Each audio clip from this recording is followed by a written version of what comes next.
Hello. Can I drink that, David? Yeah. Yeah, of course. Go for it. Go for it. Good afternoon. Thanks for joining us at the Dolder Grand in Zurich, and you're joined by Ella Toone. Great to see so many of you in the room. We'll take questions from the floor. We'll go to Anton. Hi, Ella. Nice to see you. Ella, your third major tournament final. Just how does it feel when you're this close?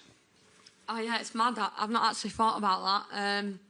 Yeah, it's amazing. I mean, to make 3 consecutive finals for England is something that we can all be so proud of. The country can be proud of. Yeah, it feels amazing. We're all really looking forward to it already.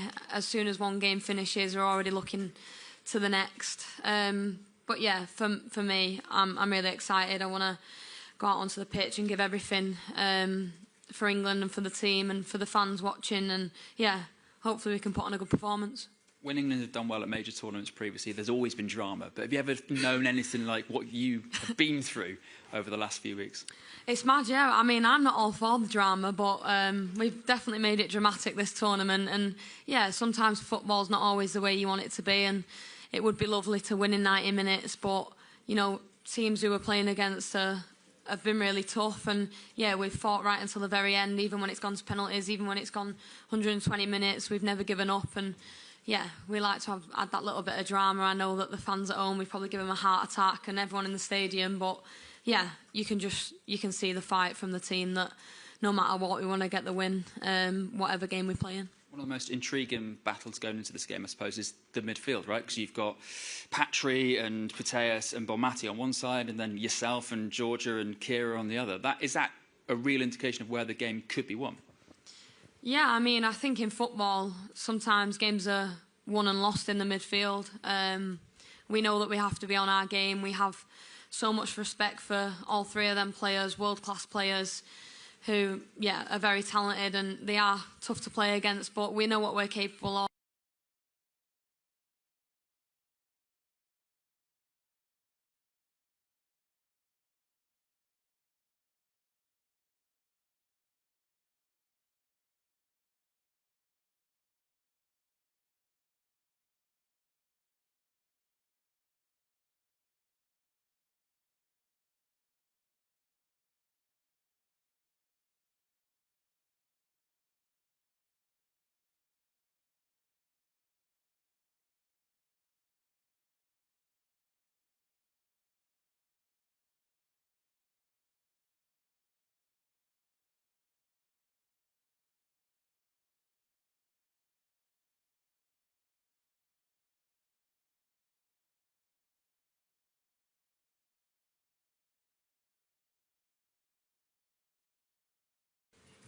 Hi, Ella. BBC Radio 4. Since winning the Euros 3 years ago, we've seen how much, haven't we, that the game has grown in England, and the legacy has been massive as well. I just wonder, how does the pressure compare this time around, bearing in mind, of course, the hopes of a nation back home? Yeah, I mean, I think we have our own little bubble. And when we're on camp, we stay in that little bubble and we don't know too much about what's going on at home. I think we don't have that pressure on ourselves. I think the only pressure that we have is the one that you put on yourself individually. We're all very competitive athletes who want to win and want to play well every single game. So the pressure is just the stuff that we put on ourselves. But when we came into this tournament, we said that we wanted to make the nation proud, and I think we've done that already. We've reached a final for the 3rd time in a row, and that's something that we can hold our heads high and we should be proud of. And we know that no matter what we do, we're always inspiring the next generation of young girls and boys starting out in their journey. So, yeah, no pressure from our side. We're definitely blocking that out, and we'll make sure that we prepare properly for the game on Sunday. And it certainly is a terrific achievement. Congratulations to you all. 3 years ago, of course, you and Alessia were perhaps the super subs, a different role for you both this time round, starting many of the matches. What's your reaction to a lot of people potentially calling Chloe Kelly and Michelle Agyemang the 2 new super subs?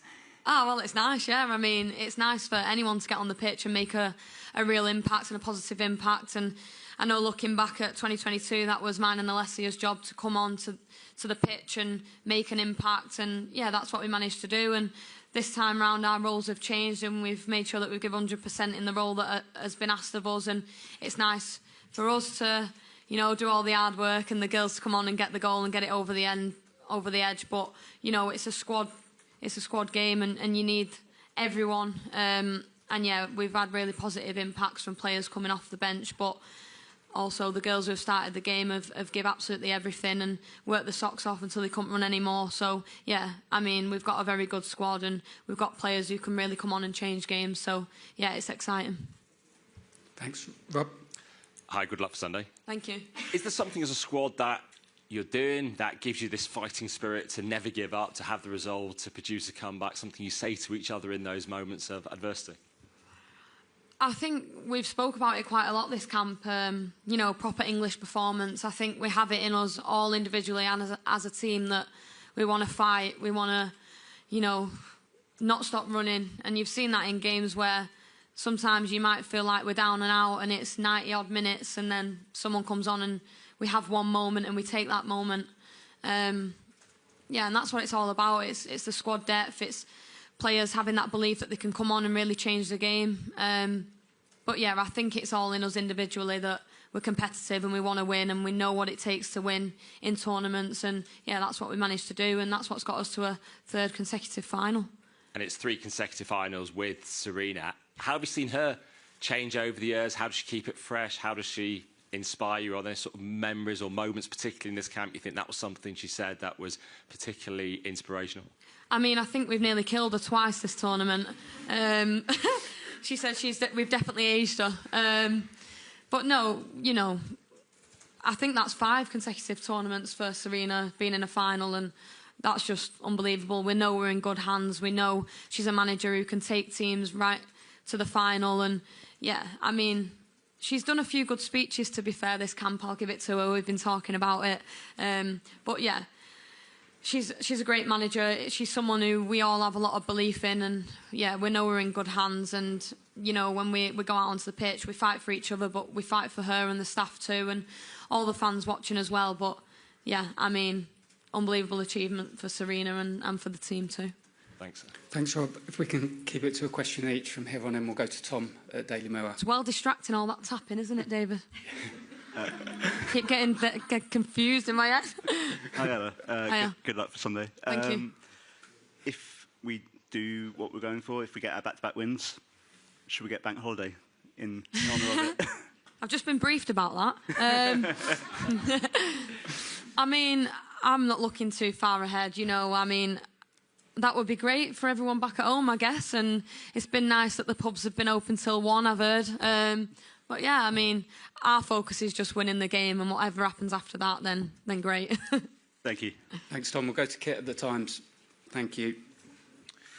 Hi, Ella. Good luck for Sunday. Can I ask you about your captain, someone you've played with, played against, played at a major tournament with, played at a major tournament without her, and now she could lift a second major tournament title. What's she like to play under, Leah? Yeah, Leah's great. She's someone who rallies the team up, gets everyone going, keeps everyone together. And even her performances, like the way she plays, the way she plays the game really leads by example. And you want to play for someone like that. You want your captain to really, step up in games. And she definitely does that. And she takes us all with her as well. So, yeah, it would be amazing for Leah to lift another trophy for us. And yeah, she's a great captain and one that you want to play under and one that you want to work hard for, because you know that when she goes out onto that pitch, she'll give absolutely everything for everyone. So yeah, she's a great person too. Thank you. Kit, we'll go to Luke at The Telegraph. Might seem a bit of an obvious question, but what feelings do you get when you pull on that England jersey and you're representing your country? How proud are you of that? Yeah, just pride. Every time I get to pull the shirt on, it's just pride. It's something that I dreamed of when I was a little girl, to play for England and to go to major tournaments representing your country. I think I still pinch myself now. I think I'm 50 odd caps in, and it's still an amazing feeling, just like the first one was. And when you pull the shirt on, you want to go out there and make everyone proud. You want to fight for each other, for the fans. And yeah, I think as well, when you pull that shirt on, you have that sense of freedom and belief. And yeah, that's definitely the feelings that I get when I pull it on, and yeah, it never changes. Thank you. Thanks, Luke. Would you just go to Emma in front of you, please? Emma from the BBC. Thank you. Hey, Ella. Hi. I just wonder, we've seen throughout the tournament, you and Beth, obviously when you're celebrating, you've pointed to the sky. It's a nice emotional moment between the two of you. Was obviously such a difficult period, which you've spoken about so much since then and really well. But I wonder what role Serena played in terms of being a support for you during that tough time when your dad passed away. Yeah, she's been great. I think everyone's been great. You know, we always talk about the togetherness within the squad, and these are the moments that really pull you together. I think me and Beth both come into a tournament, our first one without, you know, our parents. It's going to be difficult, but it's the people that you have around you that you can lean on and that get you through the days that are tough. And even when you're not going through something like that, being away from home is hard. And some days you get up and you just can't be yourself, and you know you struggle. But like I say, it's the people that you got around you, and we've definitely got that squad. And it's nice that I have Beth as well, who's obviously unfortunately going through the same thing. So we really understand each other and how we're feeling, and you know what each of us need. And yeah, Serena's also been amazing. She spoke to me before the tournament, throughout the tournament. If I ever need anything, I know that I can go to her. So yeah, I'm grateful that we've got such a good squad and a lot of good people in it too. Thanks, Emma. We'll go to Aisha. Hi, Ella. I know you guys like a sing-song, a dance. I'm wondering if there's been a song of the tournament that has kind of got you ready in the mood, or maybe a celebratory one. Yeah, we've been singing Heather Smalls' Is It Proud. Me and Esme really do belt that one out before the game. But yeah, there's been quite a few songs, but that one definitely sticks out. And, you know, the words are actually really fitting as well before you step out onto the pitch and you pull the top on and you're proud. But yeah, it definitely suits my vocals anyway, so. And you told me you felt sick after the quarter-final and the semi-final. Have you got some anti-sickness tablets for Sunday? Yeah, I mean, the quarter-final was 10 times worse when I was sat on the bench watching it. And I felt like I couldn't do anything to help. That was a horrible feeling. But yeah, playing the 120 against Italy, actually, I felt much better being on the pitch. And I remember speaking to Les afterwards, because she played the 120 against Sweden and then sat on the bench and watched the rest of the Italy game, and she said it was horrendous. So yeah, I think we'd all definitely prefer to be on the pitch, but I prefer to also win in 90 minutes as well. Thank you. Hi, Ella. Speaking to Michelle after the loss to France, she had said, you know, people were thinking, who's the next Alessia Russo, who's going to be the next Ella Toone in this tournament? And you're in the bubble now, but based on your experience a couple of years ago, what do you make, first of all, of how she's responded to the attention she's received already? And what can she expect, maybe, when she actually does leave that bubble of this tournament? Yeah. She might get papped eating a pasty like I did. I'll have to warn her about that. Michelle, it's mad. Like, I would think that she's about 30 years old. You know, she's so mature, she's so humble, and she's come into this tournament with freedom and, you know, not a worry, not a care. She's just gone out there and done what's been asked of her, and she's been amazing for us. She's turned up in big moments when we've needed her, and she's got a lot of talent, and she can do a lot of things that not many players can do. So, and even when she has scored and kept us in games, she's been the same Michelle that she was when we started the tournament. So yeah, I'm absolutely buzzing for her. It's nice for good people to get things that they deserve, and she's definitely one of those people. And yeah, I think she's definitely in the bubble now, but I think when she gets out, she'll be recognised a lot more than she was before the tournament, that's for sure. And yeah, she definitely deserves that as well. Thank you. Okay, thanks. We'll take one from Norwegian TV, just there. Thank you so much. My first question was already taken, but great answers. About Serena Wigman, what's the last thing she says to you before you go out to play on the field? Oh, it depends whatever speech she's made up for us. Yeah, some words I probably can't repeat. But yeah, she's really motivating. She gets us all in a huddle. We're all listening to her. You know, you really hold on to every word that she says, and when she's finished talking, you're ready to go out and fight for each other, that's for sure. So yeah, she's definitely up to game with these motivational speeches. What did she say before the Italy match? Oh, I mean, a lot happened since then. I can't remember that far. I can't remember what I did yesterday. But yeah, just like I say, motivational speech and gets you all ready and raring to go. And yeah, sorry, I can't remember it word for word. Thanks. We'll go to Holly at the Daily Mirror. Thanks. Thank you. Obviously, just talking about being recognised, since the last Euros and World Cup, you know, you're the face of Impulse, you've done ads for Charlotte Tilbury. I think Joe joked that he can't get away from you when he went back home. And I just wondered, talking about childhood dreams, you know, how does that feel, being involved with those kinds of like huge ads? And what would little Ella have made of that? Yeah, little Ella definitely didn't think of things like that. Little Ella just wanted to pull on an England shirt and represent a country at major tournaments. So the fact that all that comes with it is amazing. Yeah, and you've got to embrace it all as well. It's, you know, you do things on the pitch and you're rewarded off it by, you know, having partnerships with brands who are really big and people that you want to work with. But yeah, it's been a little bit embarrassing that every time we've been watching a game, my head comes on the screen in the adverts. But yeah, I mean, yeah, it's something that you've just got to embrace. But I think for us as players, it's about what we do on the football pitch, and that will always be at the front of our minds every time we step onto it, that we've got to make sure that we put in performances and that we give 100% when we do. And you never get used to it? Never. Thanks, Holly. We'll go to Catherine, just in front of you, from the Telegraph. Thanks. Hi, Ella. I don't know if you've seen it, but there's a photo of, after Michelle Adjumang scored, of the bench, Serena included, celebrating, and then all the friends and family behind, and it's absolute carnage. I just kind of wonder, how important is that support network for you guys to have them in the crowd, but also to see them kind of away from games as well? Yeah, I think Beth actually put that picture in the group chat. It was a nice picture to see, and we've sent them on a roller coaster this tournament, and it's nice, you know, to see things like that. I think sometimes when you're in the moment and you're playing, you forget about how it's making your family feel. And yeah, when you see them after games and you hear all the stories about how they're all jumping on each other and celebrating together, it's been amazing. They've really bonded this trip. There's been a lot of stories. They've been going out, doing a lot of things together, and they've actually planned a little pub crawl this afternoon, so they'll be going on that.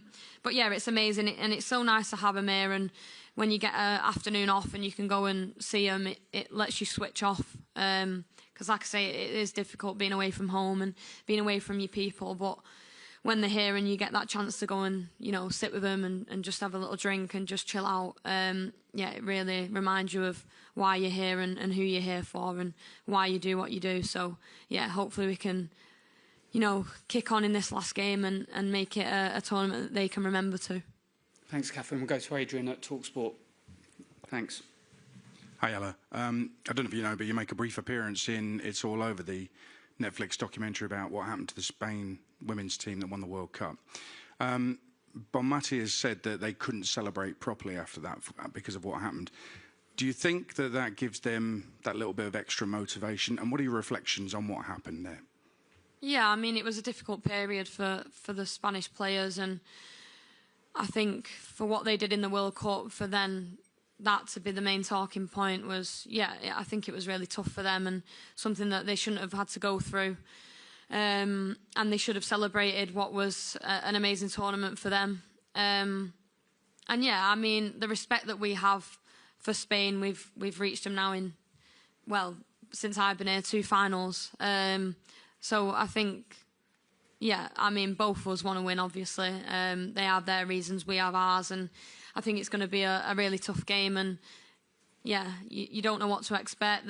We have so much respect for them, the players in the team as well, and the quality that they have. But we also have that belief in ourselves as well that we can, you know, really step up and put on a good performance. So yeah, I think they'll be raring to go, but so will we.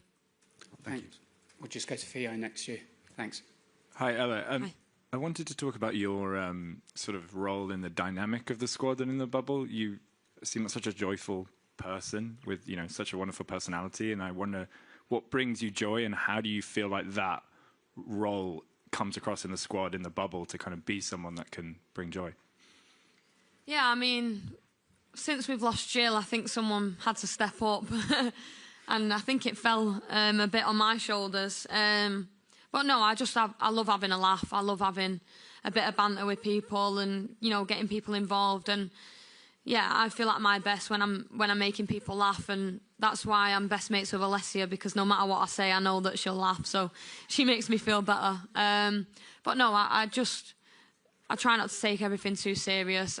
When I step onto the pitch, that's when I'm serious and I'm, you know, going to give my absolute everything. But when I'm off it, I want to have a bit of a laugh and a joke. And I think that when you're away for so long, you've got to create memories off the pitch as well. And yeah, I just love being around the girls and, you know, playing cards, doing bits and bobs. But yeah, it's nice to bring that personality out. And I think that's what's good about this team, that everyone can just be themselves and, yeah, bring their own personalities. Thank you. Okay, we'll go to Jack from The Sun. Ella, you spoke about the speeches that Serena's made. Have the most impactful ones been here? Have they been before games, or have they been in huddles ahead of extra time? When has she really made a difference? Yeah, she does them whenever. We had a good one before the Italy game the night before in the meeting, one that definitely stood out. And then again before the game. And yeah, I think half-time is when it's tactics and you're talking tactics and what we can do to improve or what we're doing well. But yeah, Serena's speeches before the games have definitely got us motivated. And even though sometimes we have gone a goal down, you still remember the words that she said before the game. And, you know, it makes you want to go out and put on a performance for the second half as well. So yeah, she's been pulling them out of the bag. And yeah, no matter what you say, what Serena says, you listen, because, like I say, she's reached 5 major tournament finals, so she definitely knows what she's doing. Are they emotional ones, or are they ones that scare you, or a bit of both? I won't say emotional. I think it's just motivational. She wants to get you up and ready for the game, and she wants you to step out onto the pitch and be together and fight for each other. And that's definitely the key thing that she wants from us is just to be together and have each other's backs. Thanks. We've got time for 3 quick questions. We're going to go to Tom at The Guardian, Jamie from The Independent, and then German TV at the back. Thanks. Hi, Ella. You've obviously scored in a Euros final, scored in a FA Cup final, World Cup semi-final and a finalissima as well. So I'm wondering, what is it about these big games that brings the best out of you?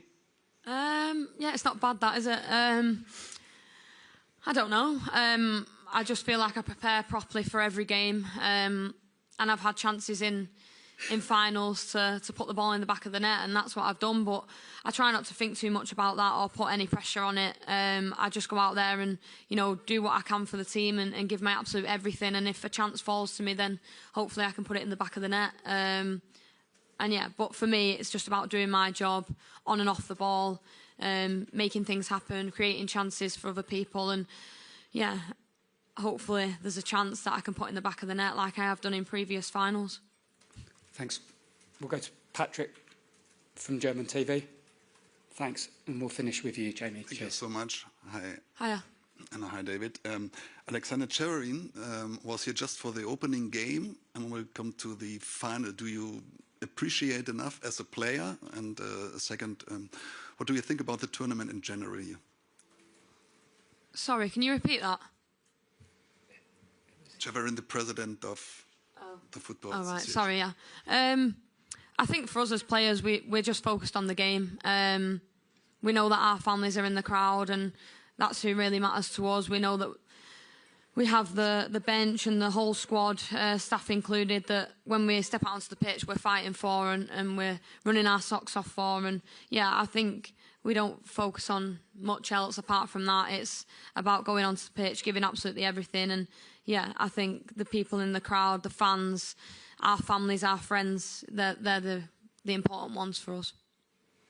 Hi, can I just finish with a question about Lucy? She can set the record for the most tournament appearances for England with 36.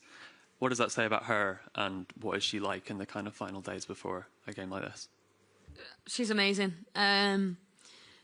Yeah, I mean, she's a legend. She's someone who everyone in this team looks up to, and it's not a surprise that she's going to probably set a record of most appearances in major tournaments. She's an absolute beast. I mean, is she the oldest player in the squad, and she's just played 2 back-to-back 120 minutes. That shows something, and that's something that us younger players and people in the team can really look up to. She's such a good person to have around. She brings that experience. You know, she's someone who you listen to when she talks. She gets people up for the games. And when she steps out onto the pitch, you know that she has you back. If you make a mistake, Lucy will probably win the ball back for you. So, yeah, she's unbelievable. She's had another great tournament for us. And, yeah, it's nice for her to make that many appearances in major tournaments. And for a lot of people, making one is a real big achievement. But for Lucy, I know that she'll want to be pushing and pushing for even more. Thanks. Thank you, Ella. Thank you. Thanks for your time, everyone. Thank you. Thank you.